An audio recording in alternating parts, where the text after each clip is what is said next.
What's going on, y'all? This is Brother Outlaw here. Here to bring a message and try to drop some knowledge.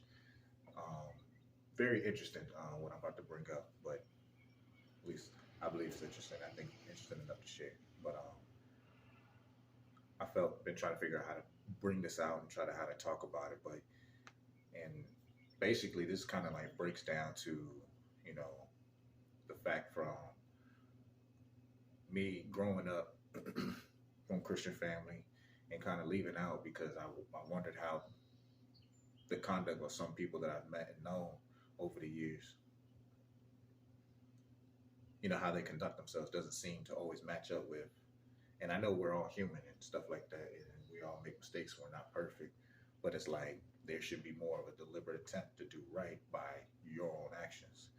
And, and so even though I was taught to do that, I always saw that the other side never really did it themselves. But the thing is, it's like as I got older, when I left the house, it was like the way I see how these people conduct themselves. If they're reading from the Bible, then I don't know if this is right. I feel like it's been tampered with. Somebody's messed with it because, I understand that one of the part about the devil coming down. When the devil fell, he fell to earth. He didn't fall into hell. He fell here. So my only thing is understanding that after all the text that was made, that the devil could not touch it or sent people to manipulate it. So I believed in the Most High, but I wasn't sure about the Bible. Now, over the years, I had studied a lot about spirituality and science, and among other things as well.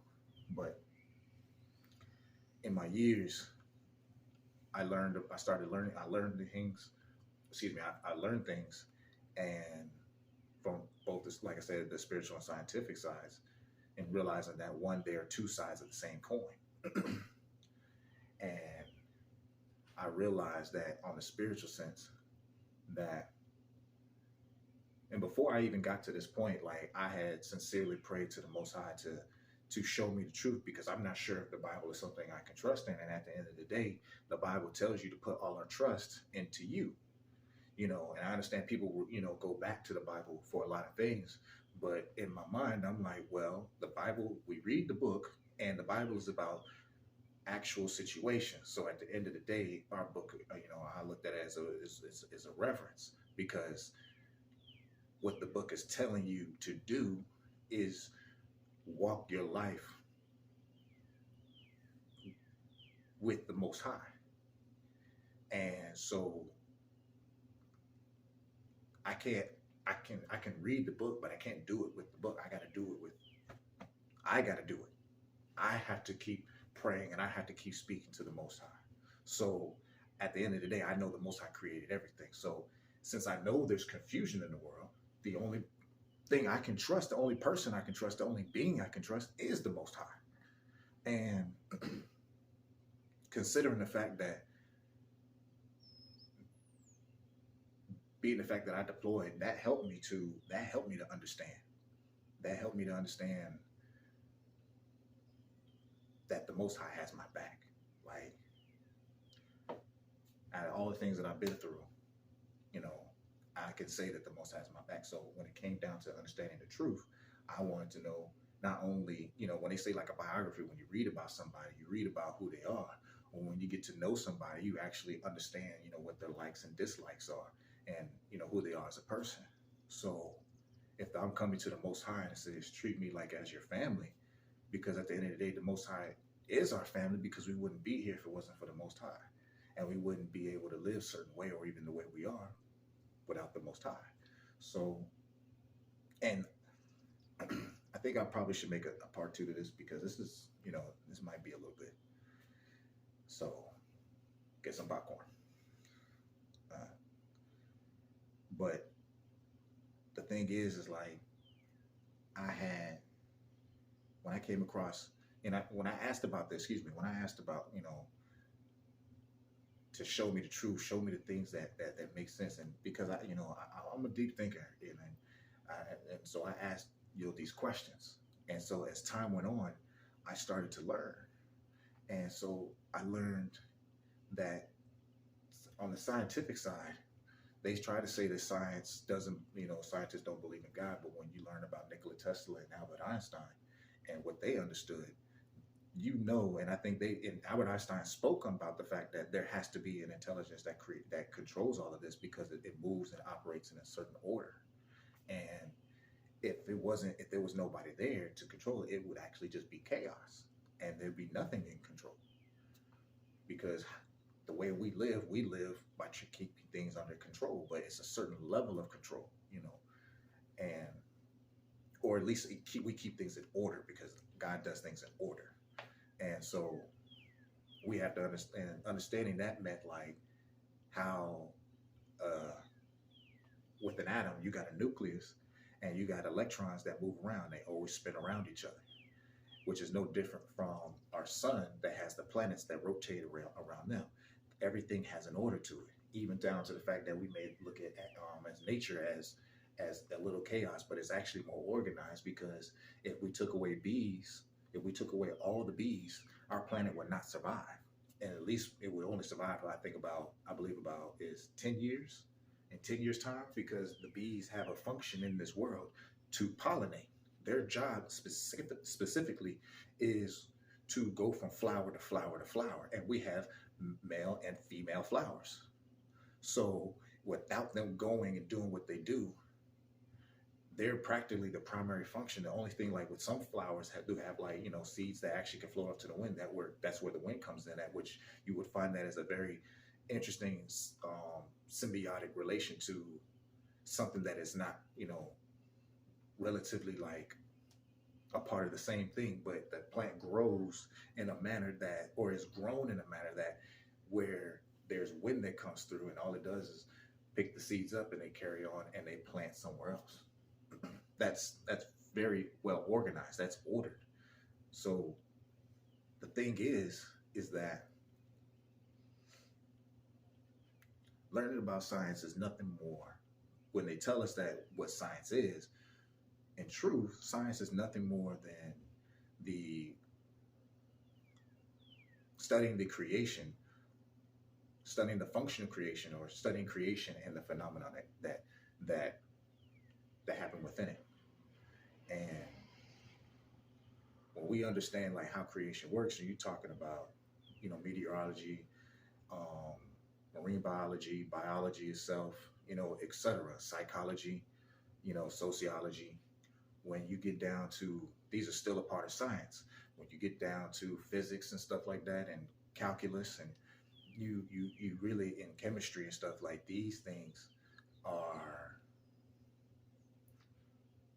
these are the things that allows you, especially when you get into physics, because when you get into physics, you're actually studying how our reality works. That's basically what they're doing. Like, but the functions, astrology, or meteorology, like, which is studying the weather and stuff like that.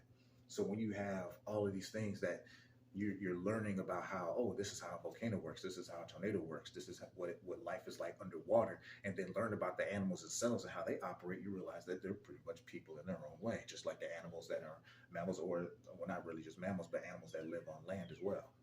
So the thing is like when you learn, and I'm learning about this, and it's like, man, like, so that's the science. Then when you move to the spiritual part, you get to, which has always been thrown out the window for a lot of people, for a lot of times. And people always had this, that the closest part to the spiritual part is really just a religion. And they say, oh, religion and spirituality isn't the same thing. That's why I even asked a person who, I had a sort of a short conversation with, a FaceTime conversation with, and shout out to New Breed, because he's a good brother. And I'm not, I don't really know him, but I've watched a lot of his videos, so he seems like a very good brother. So this is not for recognition or anything, to be clear. But the thing is, it's like I asked, it's like when they teach in the Bible, and I've seen in churches, like, oh, feed, using spiritual knowledge, or leading a spiritual life and spiritual nourishment. And I'm sitting back like, hold on, like, And I've been to a church where they say, you know, spirituality is bad, but it's like, but if you say things about, you know, like I said, well, just have you use the things that give you spiritual nourishment to lead your spiritual life, and it's like that's spiritual because the fact of the matter is, spiritual is about how you live your life, and you understand, you know, this is we're trying to do is not even to say about Jesus or anybody else, but we understand that a lot of, even on the spiritual side, from what I've seen, even like in studying, like they never took away from Jesus. They believe that Jesus exists. They just call Jesus an ascended master, which was like breaking down the fact is like was when he moved into heaven or he rose into heaven. Heaven is what is on a higher frequency or in a higher realm, which is heaven. It's not on a place where we're at.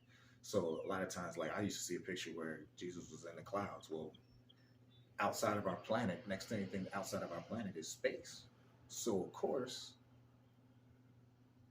Jesus is not here. Some people say Jesus is an alien. Well, that'd be pretty interesting to find out. But as far as I can tell, Jesus, what was understood as ascended master, this is someone who physically moves from this plane of life to the next plane of life without dying, ascension.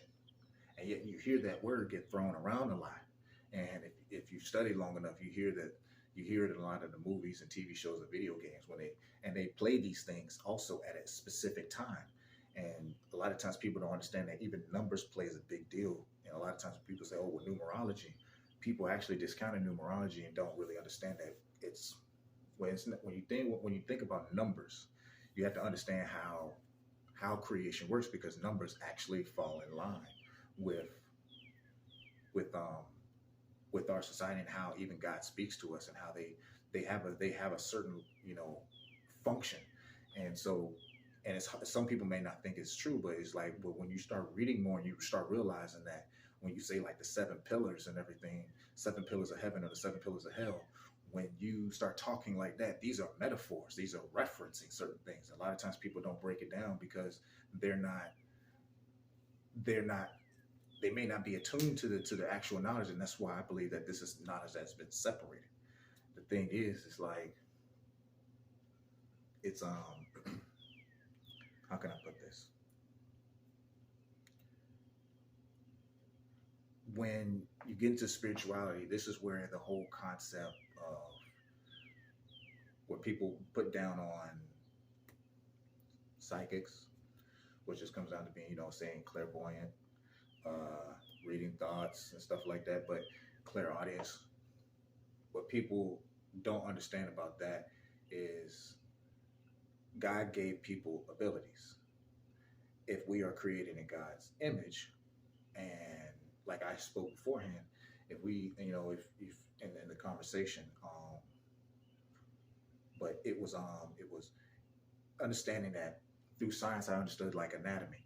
I don't know all about anatomy, but I understood anatomy. And if we're learning about how our body functions, and we realize that we have chromosomes, and within our body, we have brain, and we have a brain function, and we realize that we only out of 100% we use 10% of our brain, and we have chromosomes where, and my numbers might be wrong, but there's 48 chromosomes, and we only use like 42, but they try to say it's junk DNA. And if God created us, nothing is junk. So when we get to the point of using all of our DNA, everything is reattached. We use 100% of our brain. What can we do? So in all reality, if we are, because I see a lot of people get confused when they talk about the third eye, and it's supposed to be the pineal gland, because you have thyroid.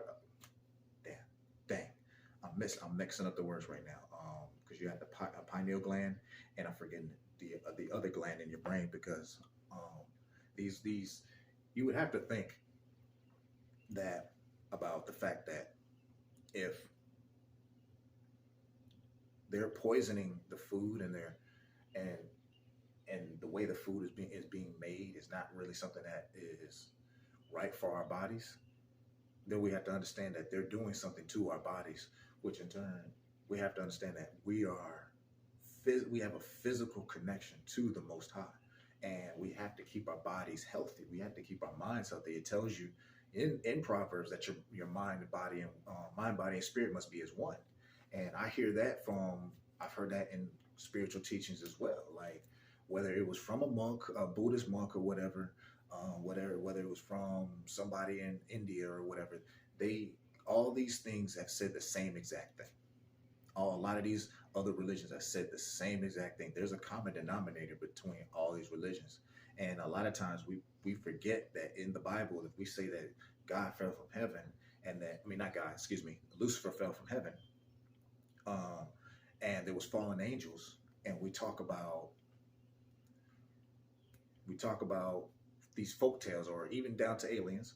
We talk about folk tales from seeing Bigfoot, seeing the Loch Ness monster, and we have these unexplained mysteries around the world. We have to remember that these were these beings, because they've been showing you in movies. You have to realize, once you study long enough and you understand the message that these people are sending out, you realize that when you know the truth, you realize that how they're portraying the truth is in a twisted fashion. In some way or shape or form, they're showing you, which is no different from Eternals. They showed you exactly like how they were the fallen angels, and they came and taught man specific things. They had a discussion. Don't show that to them. That will freak them out, because our minds are not on the level of understanding. We're not intelligent enough. We're not wise enough to comprehend what's going on. These were, at the end of the day, and an angel compared to a person is a more advanced being. How is this possible?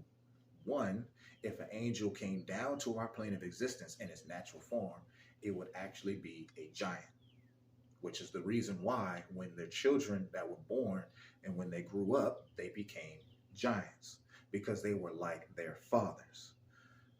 But it was only that because they were naturally born, in that natural aspect, they became exactly what they normally, the angels would naturally be compared to us on our plane of existence, which is the third dimension. We are in the third dimensional space, because when you have an object, you can go around it. You get what I'm saying? That's why I say that people have it wrong when it comes down to a flat Earth. When you understand that there is a such thing as, well, one, divine mathematics and how that actually fits into how creation is, you'll realize that on this plane of existence, because if you have a two-dimensional, you'll realize it's not going to be what you think it is. And so, because if anything's flat, it's two-dimensional pretty much. You make it a circle, a circle is a flat ball or sphere. Because if you flatten a sphere, it's just going to be a circle when you turn it sideways. So that's exactly why we're not on a flat Earth. And I've already gotten to that part about the reason about masculine and feminine energy in my other video. But the thing is this, in the spiritual aspect, that these beings had abilities because they were like their fathers. Angels, and when I say they're more advanced, their bodies are different. What they can do is different. If an angel came here on this earth and do what an angel can do, they would try to say it's either God, or they can say it's a God. This is why we have the stories of the Greek gods from back in the day. That's why even they still have Lucifer amongst that name of gods that came from the Greek, that came from that time. Those Greek gods were nothing more than fallen angels. The only reason why there's so many folklore and stories and legends, especially when you get down to the understanding of magic and you get down to the old games, Game of Thrones and stuff like that. All these movies and TV shows were games when we were kids, because the idea of these things came from what was back in the day, Harry Potter and all this stuff. That's the spiritual side of things, because in all aspect, our spirit has power, and our power is only as strong, but it's very powerful. But at the same time, to be more powerful, to be more aligned, to be more in tune, you have to be with the Most High. You have to be more in tune to the Most High. And what people don't understand is, like, on a scientific level, when you get to the understanding that, it's like I said, it's two sides of the same coin. When they talk about saying God is love, and you should love and they tell you to love your enemy and love your friends. On the scientific side, that is considered a high vibration.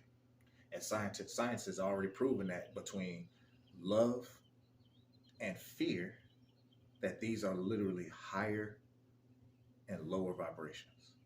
And when you put that into the aspect of and I'm gonna have to I'm gonna have to make it part two, maybe even a part three or part four. This is a lot, and I think that this is something that should be said, and I pray that this gets out to people. But the thing is, it's like these are higher and lower vibrations, and when I used to hear a lot in this spiritual community, raise your vibration. You know, the truth is you show more love when you have fear, and they put it in the movie like, hey, it's Star Wars, man. What is Yoda what was Yoda saying when he says from when fear leads to hate, hate leads to anger, and what it leads to? That's the Sith, that's the demons, that's the lower frequency. That's the same thing the Demogorgon is from the spirit and the Stranger Things when they went to the upside down world. So the thing is that when you understand and you start to really place these things, this is we're talking about, and you have to, and the Bible is, because this is where they get this is where all the information has been taken from. It's like, oh boy, like oh boy was saying, that um, a lot of things have been taken from the Bible, and I've learned this myself. I realize it's like, oh, a lot of things have been taken from the Bible, because where did all these stories around the world come from? From all the crazy things that people can do, and the stories and folklores from every other country, because a lot of countries like the Celtics, the Egyptians, the Native Americans, and other countries, a lot of other countries have the same story of meeting giants. So when you look into history and you start seeing these things, this isn't a game, this is real life. Giants do exist. Giants did exist. And if you actually take the time to read Revelations, they're going to come back. And if you start realizing and watching and seeing that these stories that these people have been telling about what's been happening in the forest, you'll start to realize that when you get to the stories of like the Loch Ness Monster and Bigfoot, then you start to realize that, hold on, these things. And when you get into like Native American stories, when you talk about like skinwalkers and stuff like that, and there's some other names, where you start realizing that every country has their boogeyman, so to speak. And so when you realize that, why would every country have their own little boogeyman and stuff like that? Because these things were real. A lot of these folklore or tales came from some form of truth. And a lot of these things are hard to take in, because how long of a time period it's been since we've been in contact with these things. So of course it would be a shock to anybody if they were to see a live giant or some type of creature, because the fallen angels, when they came down, they did scientific and sexual, masculine and feminine, and what was that? Science and spirituality, in a sense. It has to be understood what that truly means in that form. But they did these things, and a lot of the angels were creating these things, spinning in God's name. And so even when these things died, their spirits hung around and became demons. So you have to understand what you're dealing with. This is why people are using science. They go in with these little meters and they go into haunted homes and they use these electrical devices, because as a spirit, even as a person, you have to understand that you give off an electromagnetic field. And you can take a meter and measure that. So it's the same thing that they're doing, is why they've been showing you in movies and so long, especially when you go back to Ghostbusters.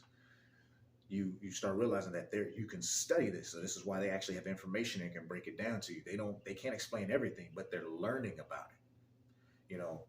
So, but on the spiritual sense, it's the same thing. Oh, we have to have prayer. We have to have, the protection from the Most High. We have to, this is what the Bible comes in about, praying for that protection.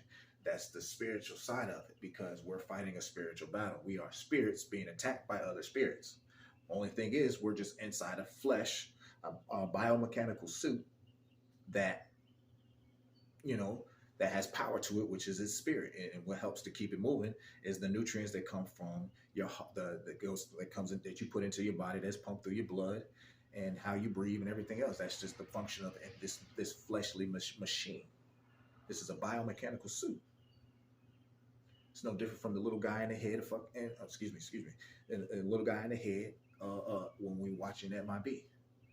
So the thing, and I'm gonna have to get ready to stop this, but and make a part two to this. But the thing is when I started to learn, I started to realize, and eventually I started to come back to the Bible because when I started catching certain scriptures because I had learned so long, and I was like, and I've been studying. It's like, hold on, this sounds familiar. When you manifest, ask and you shall receive. Speak as though it exists. You, and the spiritual side was to understand really your emotion, how you feel. Because if you had it for real, how would you feel?